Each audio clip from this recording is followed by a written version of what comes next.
Okay, everyone, today is December 17th, and I am doing my 3-month weigh-in. Okay, so I have to sit this down real quick so that it doesn't add an extra pound. I want to get my true weight. I'm so excited. Ah! What? Yes, I finally hit the 50-pound mark, you guys. I'm so excited. 3 months, 50 pounds. Oh my goodness. So these are the same pants that I used to wear when I was 260 at my beginning weight. And look how big they are. These pictures, my current weight, 209, the same pants. Do you guys see the difference? My starting weight was 261, and then I took a picture in between. I was 230. That's a work photo. And I am so excited for this journey. I can't wait for you guys to see the progress that you want to see, because if you stick to it, you guys, it works. I'm living proof, as you can see. Look how big the pants are. I mean, it's like inches are just falling away. My waist is getting snatched. I mean, I couldn't ask for better results.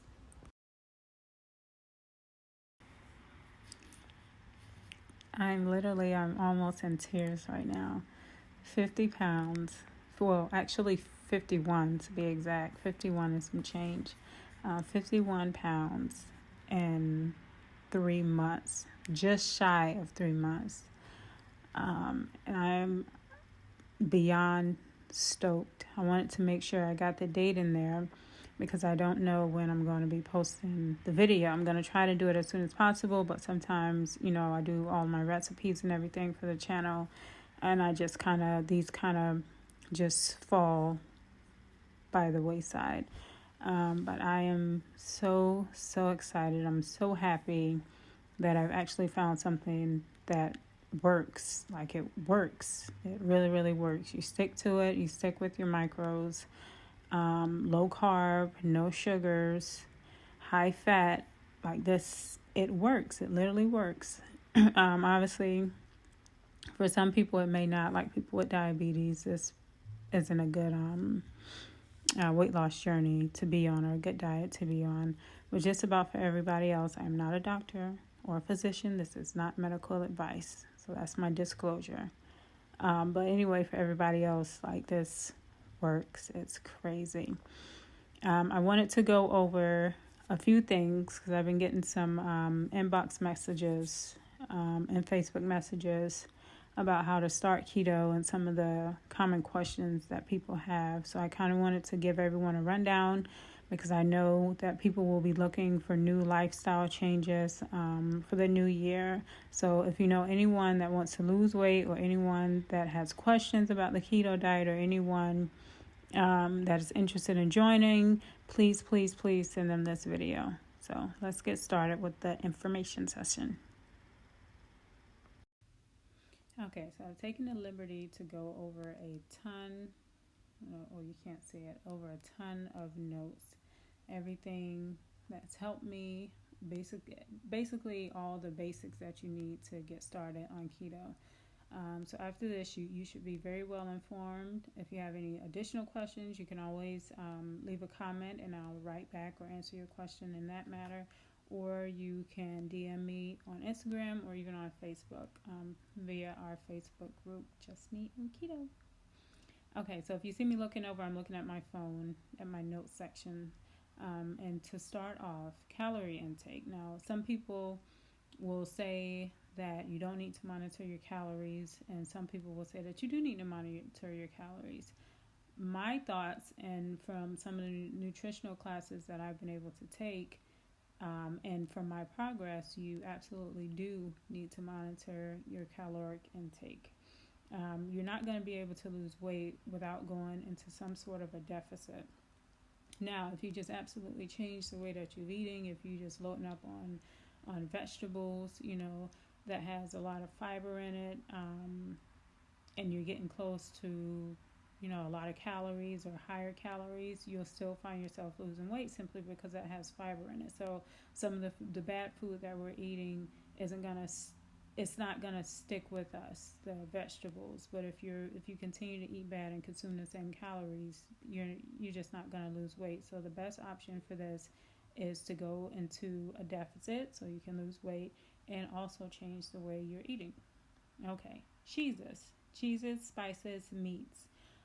Cheeses, you want to stay away from the pre-shredded cheeses because that has starch in it. So you can just get the block cheeses and shred those up yourself.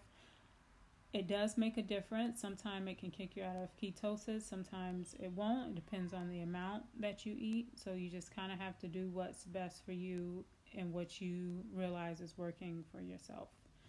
Spices, make sure you always check your spices because a lot of spices has added sugars in them and hidden sugars in them. So make sure you check that. Meats we can have and have a lot of meat.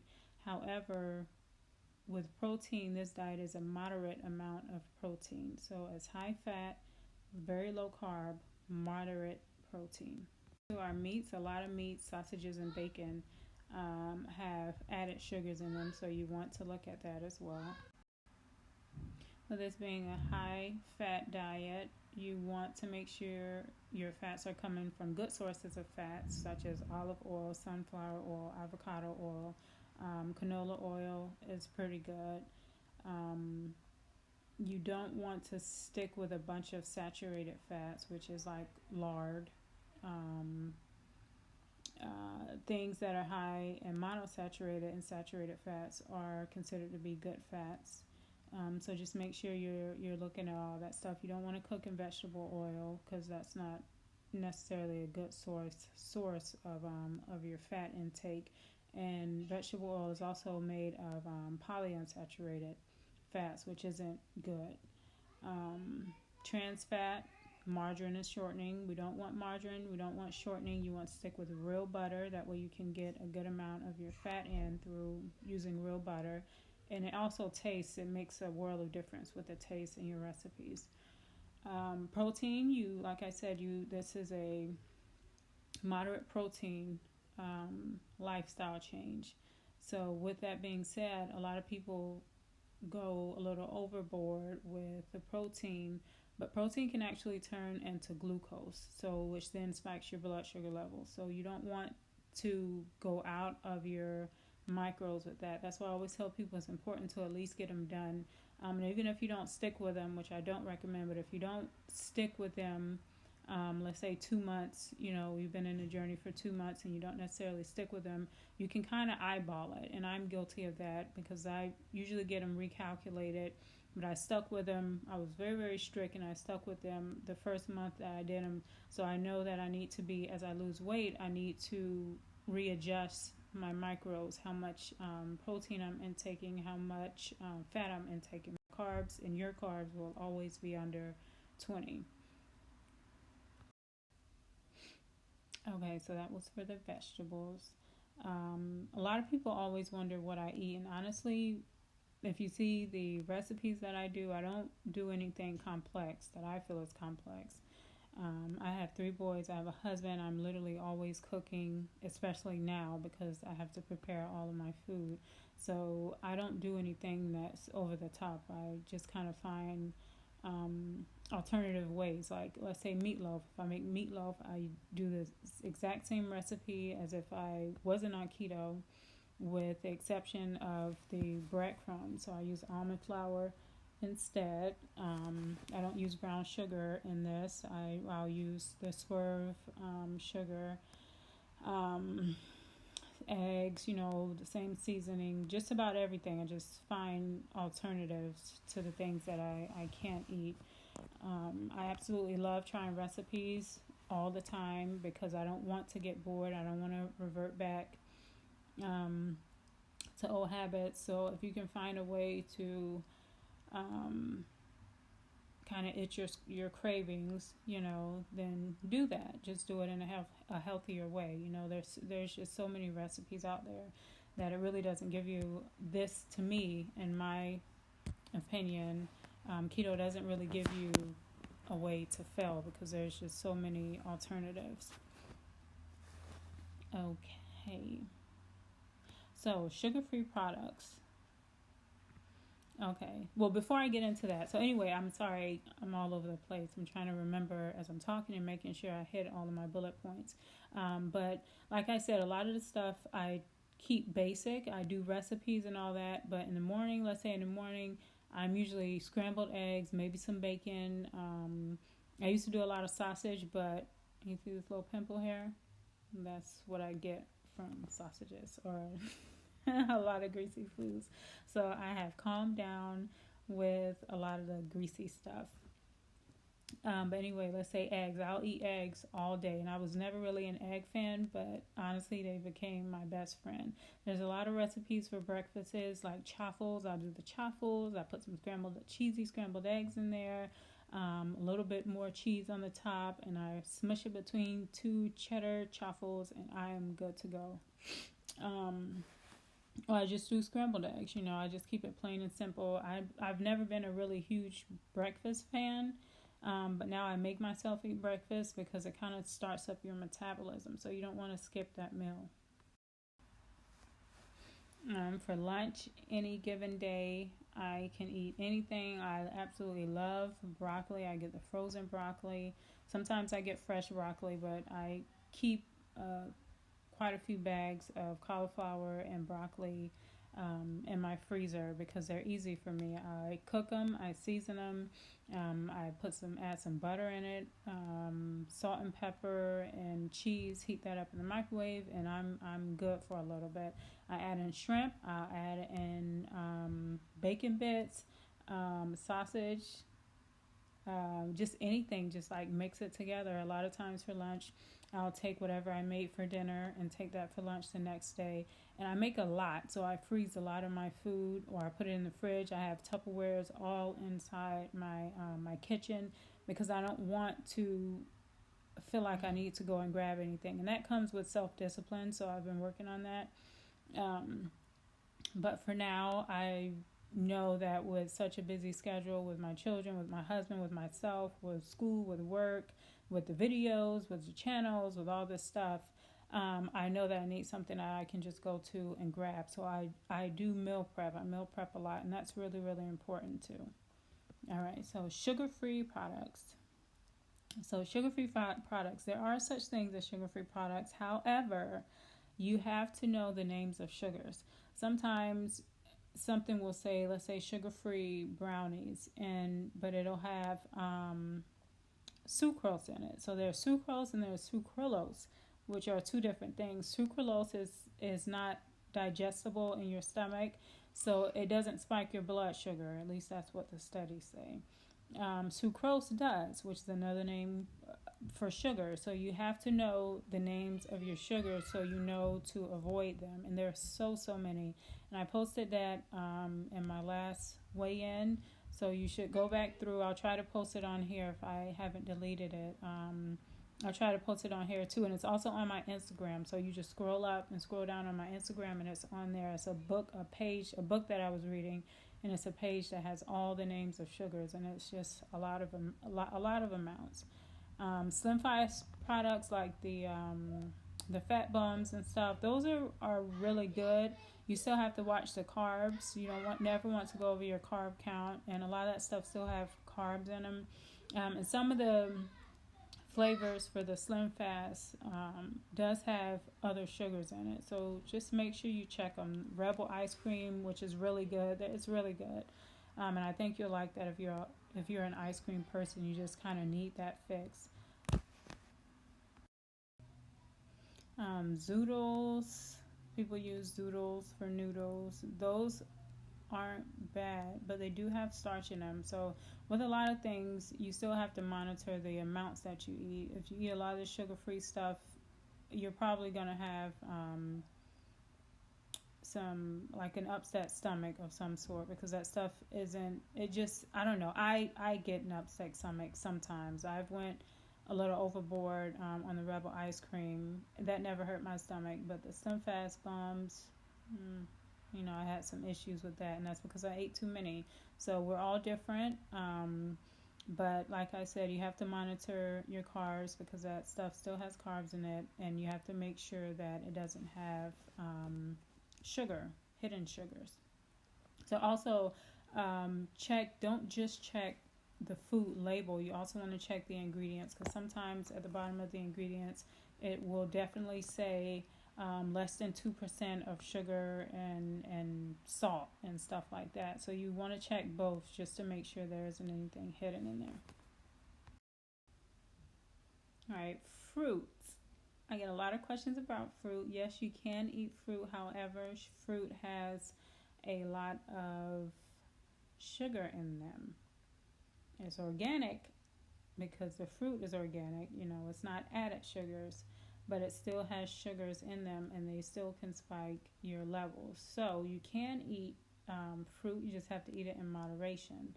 So I eat maybe once, maybe twice a week. I'll eat a cup or a half a cup of blueberries or blackberries, raspberries. Just about anything that ends in berries will be better for you. So you don't want to eat what was I about to say? You don't want to eat bananas. You don't want to eat apples. You want to eat things that ends in berries. Blueberries, raspberries, blackberries, cherries. All those fruits are good for you. Just keep them in moderation.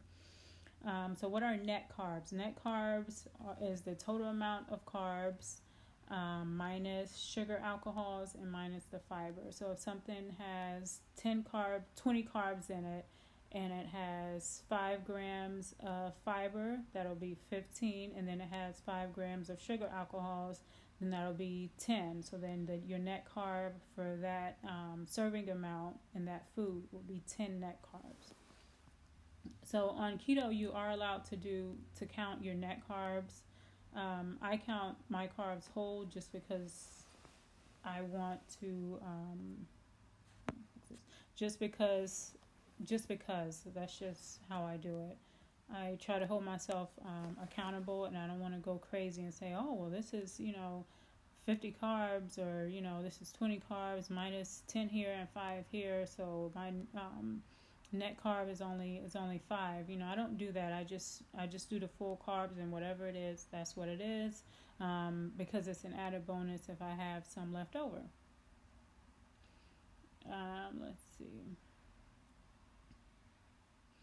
Flours, you can use flaxseed, you can use almond, and you can use coconut flours, which a lot of people do. If you're feeling tired, a lot of times that means that your electrolytes are low, and a lot of times it also means that you aren't ingesting enough fats. So you should up your fat count or get close to it. Electrolytes are vitamins and minerals that are essential to the body and its basic function. So you absolutely need your electrolytes. You can get that from Gatorade Zero or Power Zero. Those have electrolytes in it. So if you're feeling down, do that. Or you can even drink some chicken broth or bone broth. That'll kind of up your energy levels as well. So a lot of times, a lot of people ask me about sodium. I watch my sodium. I think most minorities in general should watch their sodium because our bodies are a little different. Our bodies don't respond to sodium the way it responds to sodium in other races. So sodium it's not good. So I try to watch my sodium. I get low sodium, anything that I get, or I get no sodium in some of my seasonings. So it's not a necessity, but it's good for your health if you don't have a high sodium diet. Just about everything that we consume on a SAD diet, well, a SAD diet is a standard American diet, is literally injected with sodium. Everything, even organic chicken, they can say it's organic, but it's been injected with so many things, so you can't even count your sodium. So at least the sodium that you can count, that you're in control of, you should try to control it.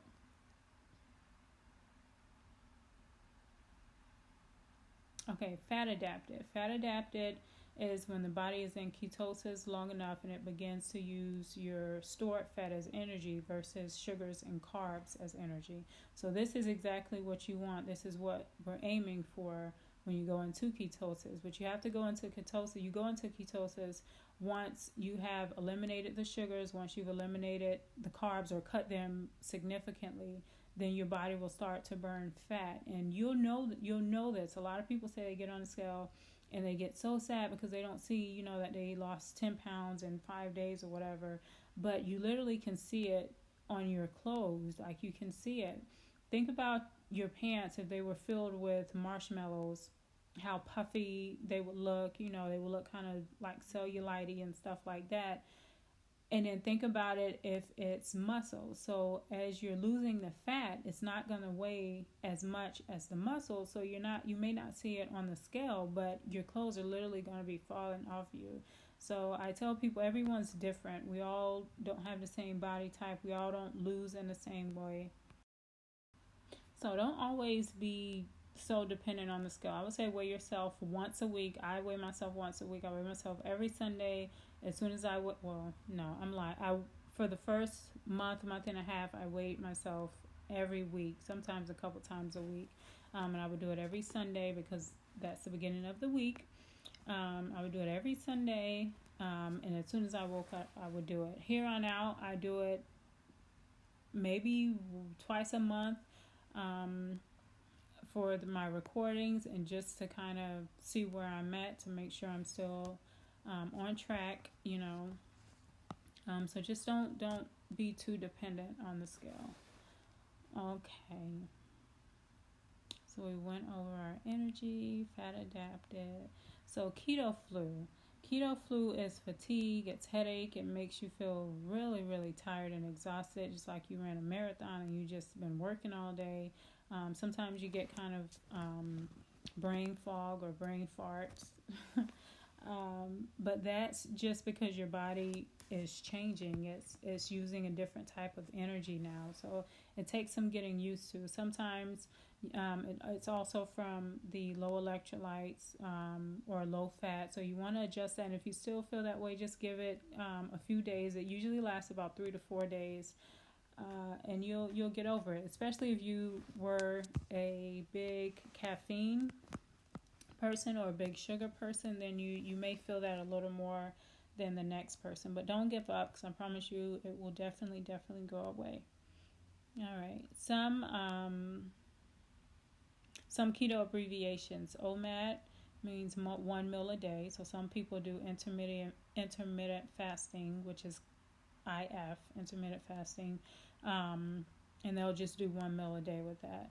HW, high weight, SW, starting weight, CW, current weight, GW, goal weight, NSV means non-scale victory. So if you went down a notch on your belt, that is an NSV, my friend. SAD is standard American diet, which is what all of us probably was doing prior to this lovely keto lifestyle change. SF, sugar-free, keto strips are what you use to test to see if you're in ketosis or not. I don't do this as much as I should, and I don't do it as much as I once did. Like I said, once you become accustomed to this lifestyle, you kind of know what works and what doesn't work for you. So I can tell if something, I already know what's going to kick me out of ketosis. A lot of times, you just have to kind of go by how your body feels. Once you adjust to the new lifestyle change, you'll just know. So I know when I've eaten too much, I know if I'm in ketosis or if I'm not. And if you stick to the same things, as you're going through this journey, then you won't have a problem. WOE, WOE means way of eating. And I think that was all of the, let me see. Yeah, I think that was all of the abbreviations that I took a note of. So anyway, so I do, especially when you start, I do encourage you to get the keto strips. I'll put a link in it at the bottom of this, just so you know where to get them, or the ones that I use. You can find them just about anywhere. But I do encourage you to use them, especially starting out. HWC, heavy whipping cream. And do I cheat? A lot of people ask me if I cheat. I do not cheat. I have not cheated. Now, I will say this. What I consider a cheat is like a cheat meal or like a whole cheat item. My husband went and bought some Cinnamon Toast Crunch, and I absolutely love Cinnamon Toast Crunch. He's been very, very supportive, super supportive. I mean, very, very supportive. He knows exactly what I eat, what I can't eat, how much I eat. He knows all that stuff. But we do have 3 boys, and for the most part, the junk has kind of been removed. We have some chips in the house. That's just self-discipline. That I have to I have to use. I have to kick in. So that's not an issue. However, with the Cinnamon Toast Crunch, I did not have a cheat day or a cheat meal. But when my son was eating them, I did take a spoonful of his, and it didn't kick me out of ketosis. So you kind of just have to know, it wasn't great, but it filled my urge, and I was fine. So it didn't hurt anything. So yeah, so I encourage you to be realistic. I encourage you to be strict for at least the first 3 weeks of this keto journey, so you know what works for you and you know what doesn't work for you. It's kind of like setting a baseline. So you want to set a baseline for where you're going to start, and then you can start experimenting after that, and if something's going to kick you out of ketosis, if something's going to make you feel bloated, if your body's going to hold on to something more than it's supposed to. So you'll know all that stuff. So start off strict, at the beginning, and then go from there. So I don't necessarily encourage cheat days. I remember I used to do these cheat days. I would do So Good, 5 days a week, and then 2 days I would cheat. I would have those cheat days, and it didn't work because the deficit that I went in during the week, I just made that up on the weekend. Like, I literally just had a free for all. It's just ridiculous. So you can't do that. Even one cheat day, that doesn't help, because the deficit that you go in, you're most likely going to overindulge. A cheat item, once you get closer to your goal, if that's something that you want to consider, then I don't see anything wrong with that. Too much of anything is not good. But you want to be realistic. You don't want this to be something that you're starting, just another, diet that you're starting, and you aren't going to stick with it. So you definitely want it to be realistic. With that being said, you also have to practice self-discipline, which is like the hardest part of anything. At least it is for me. So I hope you guys have found this super, super helpful. I have a keto group that is called Just Me and Keto, and we have some sample meal plans on there. We have some wonderful ladies. Our moderators are awesome. The admins are awesome. And you can literally see the change within us. I added people on there for admin and moderators, people who have went through the journey, and you can see the difference. Sometimes you go to these groups and you have moderators and you have admins, and they look the same as they did 2 years ago. And I'm not judging anyone. It doesn't mean that they aren't knowledgeable.